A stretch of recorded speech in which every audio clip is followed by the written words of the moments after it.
everyone, Trish Charleston here, also known as the Cowboy's wife. I'm no expert on anything and I don't claim to be, but I have been alive for 56 years, so I have some funny stories. Come saddle up with me and take a ride, and maybe I can make you laugh or smile or cry or give you something to just think about that day. Let's do this.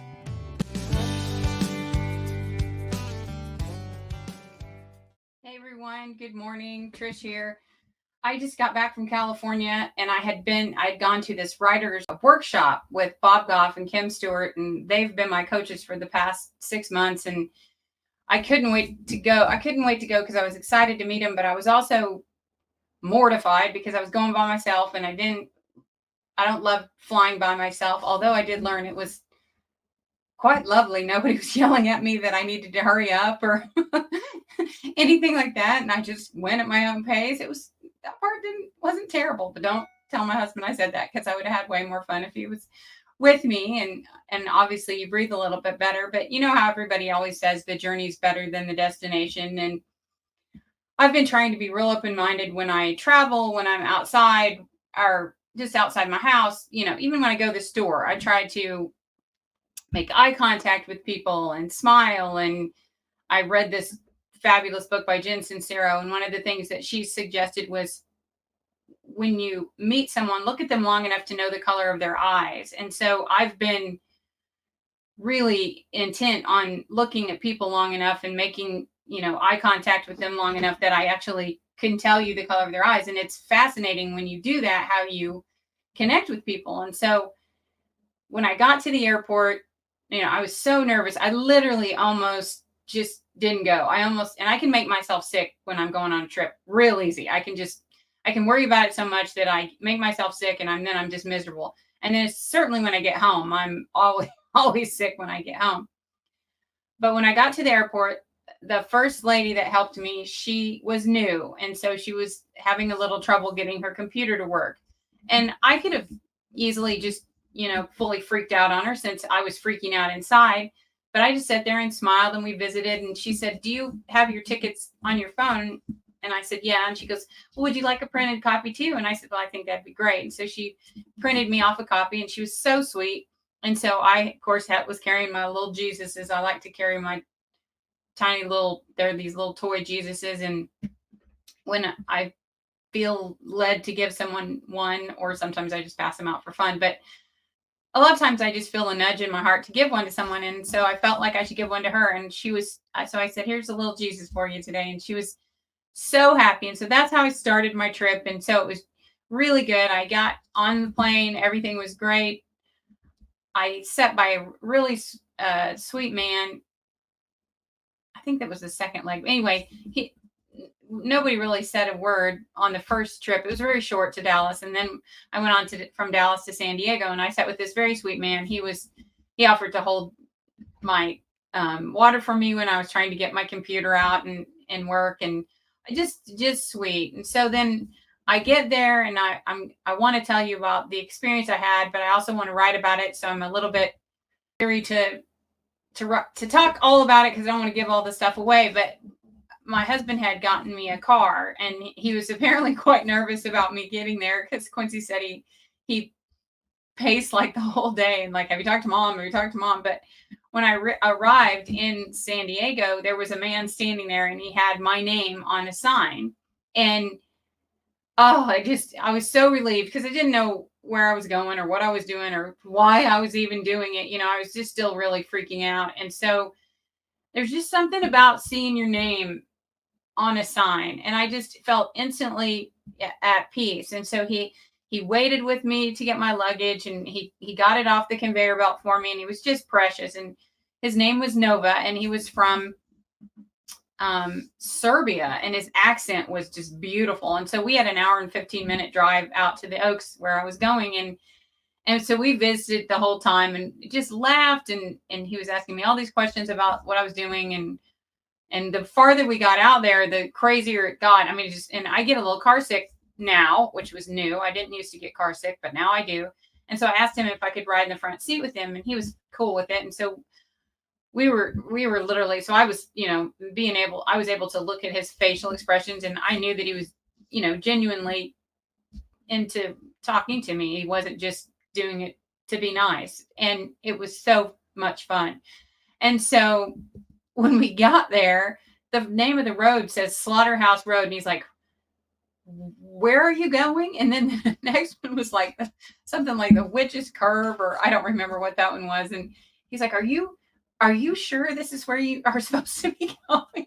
What are you doing again? And this was not the names of the road currently, but they were still on GPS. And it was funny because Bob talked about it when we got there. And he said, we love to freak people out with that sort of thing. I really think they should have left it because it was hilarious. But he was a little bit concerned about me, and he didn't necessarily want to drop me off, but he did. And he was great. And he said, I'll see you in a couple of days. And so when I got there, I was so uncomfortable. I mean, we stayed in a house with other people, and I'm used to being with my family or with people I know. And so the only time I've ever done that before is when I was in Ireland with Father Steve, and he put us in hostels. And I promise you, I was hostile in a hostel. Trish does not do well in those situations. And my roommate snored, and I just didn't sleep the whole time. And I had this beautiful room in this beautiful house, and I still didn't sleep the whole time I was there because I was hostile in a hostel. And we were, but literally, this was the fastest trip I've ever been on, because we arrived at the thing started at 4 on Monday, and then it ended at 11 or 10:30 on Wednesday. And so that was a very short, and I traveled, Monday and Wednesday, drove, or flew all the way out there and all the way back on Wednesday. So it was very short, but I have never done so many things in such a short amount of time in my life. And I told everyone there, I've never been so tired and so inspired in such a short amount of time, except when I had my children. I mean, seriously, I was as exhausted as I had just given birth. And they had us working out. I did a polar plunge. Oh yeah. They called it contrast therapy, where you had to get in this ice water and then get in a sauna and then back in the ice water. And since I've been through, battling with this menopause hell, I'm like, I don't think I should do that. But of course, Kevin, my husband, being the compassionate one that he is, he's like, don't be a puss. And so all I could think about is like, I got to do it. And he's like, do all the stuff. I mean, do everything where you're there. So I signed up for everything. I did everything. I had this early morning class where I had to, we exercised. It was this, I thought I was going to die, but the man that was running it was just precious. And then I did the polar plunge, and then I got a free t-shirt because I did the polar plunge. You can see I can't figure it out. I'm now a member of the Polar Plunge Club, so I'm pretty excited about that. Then I had a massage, so I couldn't figure out if it affected me in any way, because I went straight from there. The lady rubbing me is like, you're ice cold. It's like, no kidding. And then that night we did yoga. I mean, I was just exhausted. My body hurt so bad the next day that I didn't think I was going to be able to walk to haul my luggage to the airport, more or less anything else. But on the last day, they showed this video, and I was so uncomfortable being there. I'm not going to lie. I was just uncomfortable. And then in this short amount of time, I can say with full honesty, there is not one of those people that I met this week that I couldn't call right now and know that they would help me. And being in a room with that many people, I didn't know anybody. I knew Bob and Kim just from, talking through Zoom calls and things, but I've never seen them in person. I knew not a soul at this place. And I am telling you with complete honesty, I know I've made friends that I will be friends with for the rest of my life. I'm serious. It was weird. And I was not feeling like, when I first got in there, I was like, oh man, what have I done? This is not for me. And by the end of it, I was full tears, a complete basket case, crybaby. I mean, like, when I came out the door, I was ugly crying. That's how moved I was from this whole thing. So if they do a video of me, I will die because it looked like my daughter's wedding, ugly crying as I walked down the aisle. Was ugly crying as I walked out the door of this thing. But the crazy part about it was I think we could solve all world problems if you just locked everybody in a hostel and made them get to know each other. The other common factor that made a huge difference, obviously, was that we all loved Jesus. I mean, this was a room full of people. They were all writers, so we all had that in common. Some of them have never even written a word. They haven't even started. So I felt a little bit like an overachiever. I was kind of proud of myself because I've written 3 books and this is my 4th and it's done, except it's in the editing process. And so that part was different. But I'm telling you what, we all loved Jesus. And the fact that we had these things in common, I mean, you were just instantly bonded. And it was weird because I was so not, I mean, I was open. I went, that was the first step, is just going. And just seriously, if you're thinking about doing something and following your dreams and doing something like this, do it. Because I'm telling you, I have never experienced such a weird transition in my life of feeling like, oh my gosh, what have I done I didn't want to leave, like I wanted to hang out with these people so much longer. And there was a famous magician, a famous musician, another famous artist. He was on The Voice, and his wife, Maggie, is like the sweetest thing I've ever met. Bob's wife, I finally got to meet Bob Goff's wife, Maria, precious. Kim, the magician, Taylor Hughes, Google that guy. Oh, I was convinced he'd sold his soul to the devil, except that I know that he loves Jesus. So I know he wouldn't do that. Otherwise, I don't know how he does what he does, but it is fascinating. Megan Tibbetts was the musician. And when she sang and played her harp, I bawled like a baby. She sang these beautiful songs to Jesus. And I'm telling you what, I sat there and cried and cried and cried. Well, the very last day, they played this video. We were all done with all of our workshops and all of these things. And I had been tortured for, 24 hours. My poor body was so sore. And they played this video, and it was in Echo Park, and these people were jogging. They were jogging by themselves.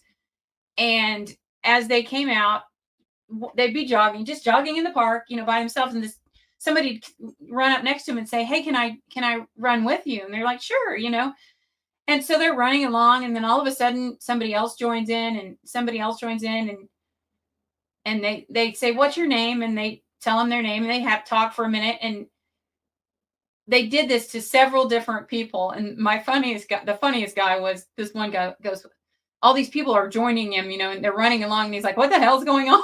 And it was just hilarious. And so they keep running, and all these people are running with them. And then all of a sudden they get to the finish line, and they're standing there with signs that have their name on them and say, good job, great job, and they were high-fiving them along the way, and they'd made a ribbon for them to run through. And I mean, everyone was cheering them on, and it was just the most amazing video. Just the most amazing. And this one, the one guy that said, I don't know, he goes, I don't know what the hell just happened, but I love it. And that is exactly how I feel. I do not know what the hell just happened, but I loved it. And so when we came out the door, they said, now, and they high-fived us all week, which seems so stupid. I'm telling you what, I am high-fiving everyone now. Emma's so annoyed by me right now because I'm like, give me a high five. She's like, get away from me, weirdo. And then my sweet Kelly that works here, she was talking to me last night about it. And she goes, Trish, you are literally glowing. I mean, she goes, I can see that you are glowing. I said, I know these people are going to suck the glow right out of me, but I'm going to try to keep feeling like this forever. So when it was over, we busted out of the door, and we all took off running. And when we came out the door, there were bubbles in the air, and everyone holding signs with our names on them saying, way to go, Trish, way to go, Myra, way to go, Maggie, you know, way to go. Every single one of us had a sign with our name on it. And in the video, as this other runner was talking, she said, when you joined me, I was just about to quit. And I'm going to cry again because I have wanted to quit so bad. This editing process has been the hardest thing I have ever done in my life. And now I know that I won't quit because I can't, because I have all these people cheering me on and knowing my name. And so it was just amazing. And so this sweet lady that I met, Chrissy, and I know we're going to be just besties. We've even had plans to get together, and she's going to come to my house with some other ladies from there, and we're going to hang out and have our own little writers, workshop. And she wanted to give me a ride back to the airport. Well, Nova was picking me up, and he said a couple of things on the way that made me think that he could use a little more Jesus in his life. And so I thought I would love to have ridden with her back because I think we would have bonded even more. But I just felt like I needed to go with Nova, first of all, because he's the first one that met me with it, sign with my name on it. So I had this connection with him. We had so much fun on the way back. We kept talking about tornadoes. He couldn't believe I'd live anywhere where they had real tornadoes and wanted to know if I'd ever seen one. And he was fully freaked out by tornadoes, but we just laughed and had a wonderful time. He ended up taking my card because he wanted to try to get some insurance for his limo service. It was not a limo, but that's what they call it now, apparently. Another word that doesn't mean what it used to mean. That's how old I am. And thank God it didn't, because I would have killed someone if a limo would have picked me up. I would have been so embarrassed. And Kim said, if it does, I'm going to be greeting you in the parking lot with a British accent. Hello, Trish. Welcome. Welcome to the Oaks. And I would have just shot her. But anyway, when he got out of the car and opened the door for me, we fully hugged for a solid minute. I am not kidding. I hugged this perfect stranger for a solid minute. I wanted to take him home with me. He was precious. And I've never hugged so many people in my life. I've never high-fived so many people in my life. So if I high-five you when I see you, you'll know why. And I'm coming in for a hug. Just know that I'm fully coming in. But on the way back, if that wasn't enough, I get to the airport. I meet a woman on the first flight from the Ukraine, and she had the most beautiful accent I've ever heard. And she was stunningly beautiful. And she proceeds to tell me that she hopes Donald Trump wins because he's the only one that will stop funding the fighting in Ukraine. And she said her people are just so sick of it. They just want it to be over. She said they don't even care at this point if Russia wins. Just they want it to be done. They just want to be done. And I just thought, my gosh, if we could just get those people in a room, or someplace like the Oaks and have this workshop, we could maybe work all this out, because you just do. It's just different. And so then I go to get my next flight and I have a long layover. And so I got another massage. I had a pedicure. It was fabulous. I had lunch. Again, no one yelling at me to come on, let's go, do this, do that. And so, my toes looked fabulous. My neck felt better. I start speaking with this man. He was just back from Jamaica. He was from Jamaica. He was going to Alpine, Texas, which I've been to Alpine, so we visited him. He was just the sweetest, and he had a Jamaican accent, which was, oh my gosh, I was full Bob Marley on this guy. And then I find out that he was a federal agent, and he worked for Homeland Security. I mean, this kid didn't look. He was real clean cut. He didn't look like a Rastafarian or anything, but he was super cool and also loved Jesus, I could tell. But I had to tell him about us getting detained, coming back from Canada, and almost getting shot down by Homeland Security. And we were just dying. I'll have to tell you about that story another time, but it was good. Anyway, I'm just saying, life is a journey. And folks, man, if you are not meeting people on the way, you are missing it. And this is what Jesus did, and this is what Jesus wants. He just wants us to get to know each other and get connected. And when you do, man, powerful things happen. That's when you start moving mountains. And that's when, You don't wait to go to heaven, folks. Heaven is here now. It's here now, and it's all around us every day if you'll get off your couch and see it. So get out there and be on this wonderful journey that we have called life. And if you need something, you call me because I'll help you make it happen. Have a great day.